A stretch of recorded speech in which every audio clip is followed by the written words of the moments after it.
नमस्कार, हर खबर हिमाचल प्रदेश देख रहे हैं आप और मैं हूं आपके साथ अनाया शर्मा। शुरुआत करेंगे हिमाचल प्रदेश की अहम और खास खबरों के साथ। शिमला के रोहडू क्षेत्र के गवास में 36 साल के बाद 3 दिवसीय शांति महायज्ञ का आयोजन हुआ है।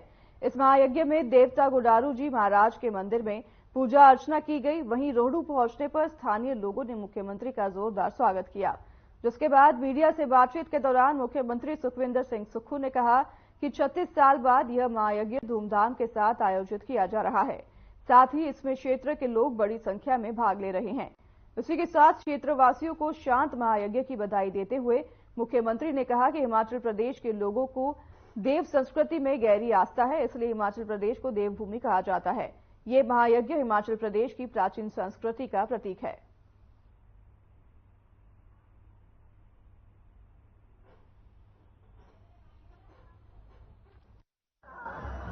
हमारी देव परंपरा को जोड़ता है।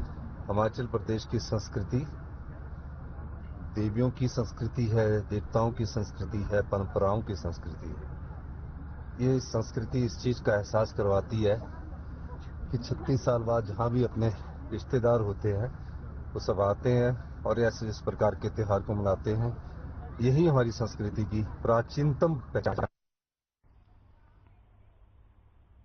हिमाचल प्रदेश में अभी तक बर्फबारी देखने को नहीं मिली है, लेकिन लोक निर्माण विभाग ने बर्फबारी होने पर उससे निपटने के लिए पुख्ता इंतजाम कर लिए हैं। इस दिशा में आज लोक निर्माण विभाग की तरफ से पहली बार शिमला के आरटीओ के पास कैल्शियम क्लोराइड ब्राइन प्लांट स्थापित किया है, जिसका लोक निर्माण मंत्री विक्रमादित्य सिंह ने शुभारंभ किया। बर्फबारी होने पर सड़कों में कैल्शियम क्लोराइड का छिड़काव किया जाएगा, जिससे बर्फ तुरंत पिघल जाएगी।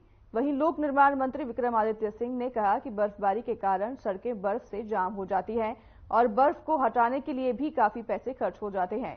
इससे निपटने के लिए लोक निर्माण विभाग ने कैल्शियम क्लोराइड ब्राइन का इस्तेमाल करने की योजना बनाई है।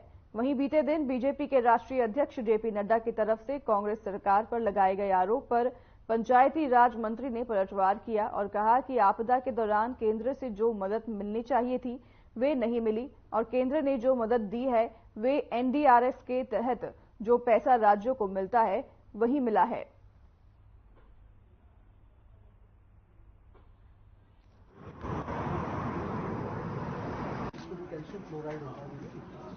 भी हमने कुछ दिन पहले ही मैंने आपको ब्रीफिंग करी थी मीडिया को और हमने ये कहा था कि हमारा विभाग पूरी मजबूती से जो आगामी हमारा स्नोफॉल सीजन है उसके इंतजार में है और पूरी तरीके से तैयारियां पूरी है। बस ये है कि बर्फ नहीं पड़ रही है, तो अब तो सिर्फ इंतजार है कि बर्फ पड़े, क्योंकि पिछले कल भी हम रोडू के इलाके में थे और बहुत सूखा पड़ गया है और आगे बागवानों के लिए भी बहुत जरूरी है कि अब बर्फ इस समय पड़नी बहुत जरूरी है। ये तो मैं एक लेटर वेन में कह रहा हूं, मगर वैसे हमारे डिपार्टमेंट ने हर तरीके से तैयारी हम पूरी कर रहे हैं और खास करके जो हमारे 12 ऐसे डिविजन्स है प्रदेश के अंदर जो हैवी स्नोफॉल प्रोन है, तो वहां पर मशीनरी की डिप्लॉयमेंट्स के बारे में मैंने आपको पीछे ही जानकारी दी थी। चाहे वो जेसीबीज है, आपकी बड़ी पोकलेन्स है, वो भी लगाई जा रही है और भी मशीनें हमने कुछ डिपार्टमेंट से प्रोक्योर करी है, कुछ और डिवीजन से, लोअर हिमाचल से टेम्परेरीली उनको उस एरिया में शिफ्ट किया है ताकि यातायात में कोई भी असुविधा उस क्षेत्र के लोगों को ना मिले।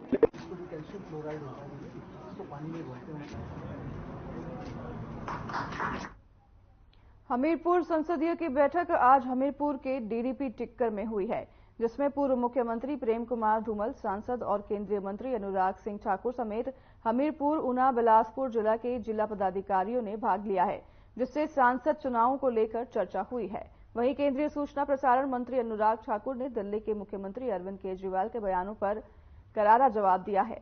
चलिए आपको भी सुनाते हैं।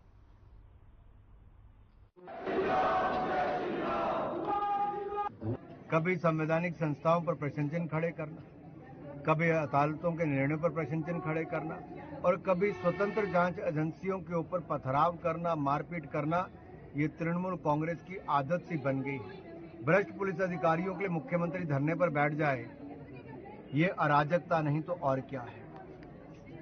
इससे बड़ा कुशासन का और क्या उदाहरण हो सकता है कि भ्रष्टाचार जो किया इनके नेताओं ने तृणमूल कांग्रेस के, जो गरीब जनता के लिए पैसा था वो तृणमूल के लोग कट मनी से लेकर भ्रष्टाचार के माध्यम से खा गए। अगर उसके खिलाफ जांच होती है तो तृणमूल पार्टी को तो सहयोग करना चाहिए कि भ्रष्ट लोगों को पकड़ा जाए और गरीब और जरूरतमंद को उसको मदद मिले, उसका हक मिले।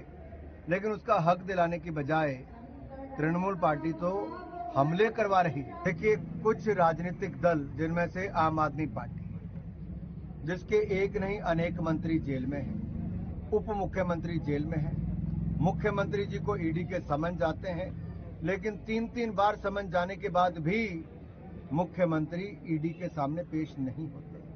ये अपने आप दिखाता है कि चोरी करने के बाद, भ्रष्टाचार करने के बाद जिनको ईमानदारी के सर्टिफिकेट अरविंद केजरीवाल जी बांटते थे वह जेल की सलाखों के पीछे पिछले 1-1 साल से। तो डाकू कौन है? ये आम आदमी पार्टी में सब भरे पड़े हैं। दूसरा, ऐसा कौन सा डर है जो केजरीवाल को सता रहा है जो ईडी के सामने पेश नहीं हो रहे? ये राजनीति में आने से पहले तो बड़ी बड़ी बातें करते थे, कांग्रेस को ईमानदारी का पाठ पढ़ाते थे। आज उसी भ्रष्ट कांग्रेस के साथ गले लगाकर केजरीवाल उतने ही भ्रष्ट। शिमला में कांग्रेस कार्यालय राजीव भवन में कसुम्पटी ब्लॉक कांग्रेस की बैठक का आयोजन किया गया। बैठक की अध्यक्षता पंचायती राज मंत्री अनिरुद्ध सिंह ने की और बता दें कि बैठक में सभी पंचायत प्रतिनिधियों के अलावा कांग्रेस पदाधिकारी मौजूद रहे। इस दौरान लोकसभा चुनाव को लेकर मंथन किया गया। साथ ही सरकार के 1 साल के कार्यकाल के दौरान किए गए कार्यों को जनता तक पहुंचाने के लिए पंचायती राज मंत्री अनिरुद्ध सिंह ने कार्यकर्ताओं को निर्देश दिए।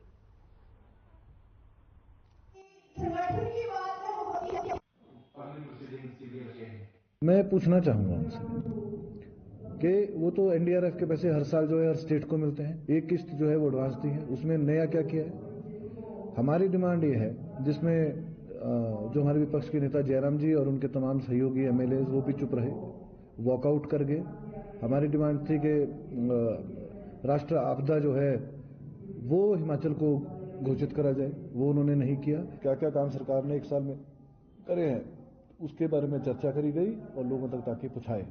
रही लोकसभा चुनाव की बात, आने वाले समय में जो है करीबन 100 दिन के अंदर चुनाव जो है वो हो जाएंगे, संपूर्ण हो जाएंगे और अनुमान है कि 15 फरवरी के बाद कभी भी आचार-संहिता लग सकती है। उसको लेकर भी चर्चाएं हुई हैं कि कैसे जो है कसुम्पटी क्षेत्र से जो है हम बढ़त बना पाए और कैसे वर्किंग होगी, इसी के ऊपर चर्चा जो है आरंभ कर। नालागढ़ की बगलेहड़ पंचायत में विधायक केएल ठाकुर ने 63,78,000 रुपए के विकास कार्यों का शुभारंभ किया है। इस मौके पर पंचायत के प्रधान पुनीत कौशल भी उपस्थित रहे। वहीं इस दौरान विधायक केएल ठाकुर ने कहा कि बगलेहड़गढ़ में खेल मैदान नहीं था, जिसके लिए उन्होंने पहले 5 बीघा जमीन पंचायत के नाम की और उसके बाद यहां 20 लाख रुपए मैदान के निर्माण के लिए दिए गए। इसी के साथ उन्होंने कहा कि बगलेहड़गढ़ पंचायत में विकास कार्यों के लिए धन की कमी नहीं रखी जाएगी और पंचायतों को 15 लाख रुपए गलियों को पक्का करने के लिए 10 दिन के भीतर दिए जाएंगे।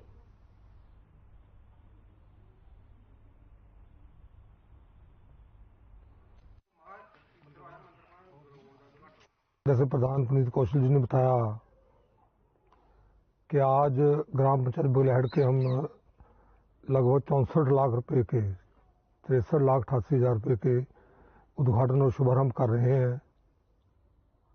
बड़ी बात है ये। हमेशा हमने बगलेहड़ पंचायत का ख्याल रखा, अपना पड़ोस है, अपने भाईचारा है। तो शेरांवाले का मुझे याद है, अब हम 10 लाख रुपए से काम कर रहे हैं। इसका जब मैं एमएलए बना ही था, मुझे तो साल को हुआ था बने हुए, तब 2 लाख रुपए दिया था मैंने, अब 10 लाख दिया है, तो उसका आज शुभारंभ है। ग्राम पंचायत बगलेहड़ में बड़ा खुशी का दिन है।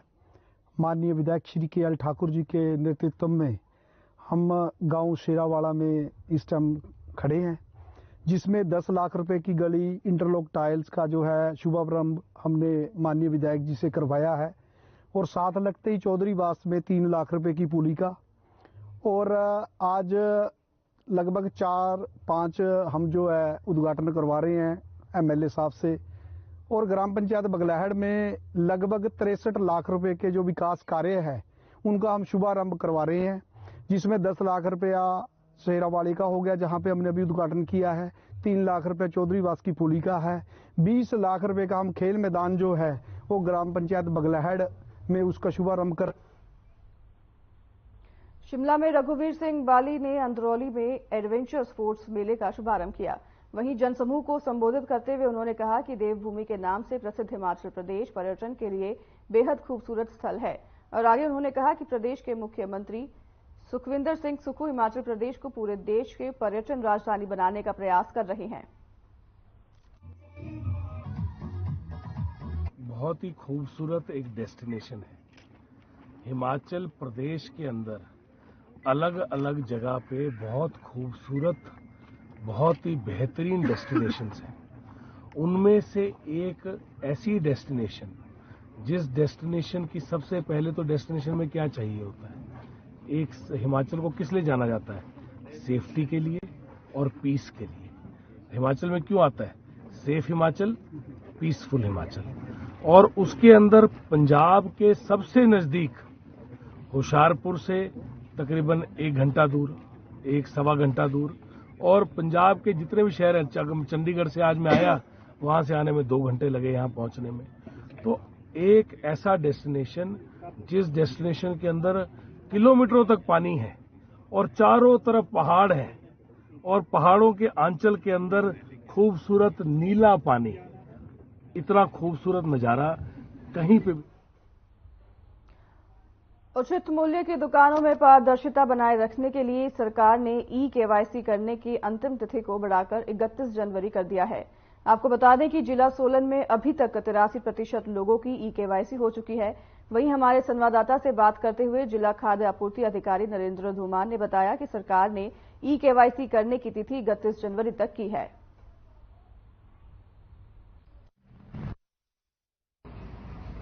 जो उचित मूल्य की दुकानों पे राशन के जो लाभार्थी हैं उनकी ई-केवाईसी सरकार द्वारा जो निर्णय लिया गया था, उसमें जो पिछली बार अंतिम तिथि रखी गई थी वो 31 दिसंबर 2023 थी, और अभी भी हमारे आज की डेट तक लगभग 83.5% लोगों ने उनकी सफल ई-केवाईसी हो चुकी है, और अभी भी बहुत सारे लोग ऐसे हैं जिनकी ई-केवाईसी नहीं हो पाई है।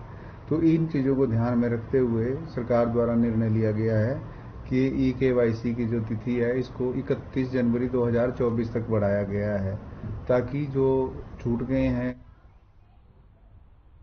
चलिए, इस बुलेटिन में हमारे साथ फिलहाल इतना ही। आपसे लेंगे विदा। नमस्कार।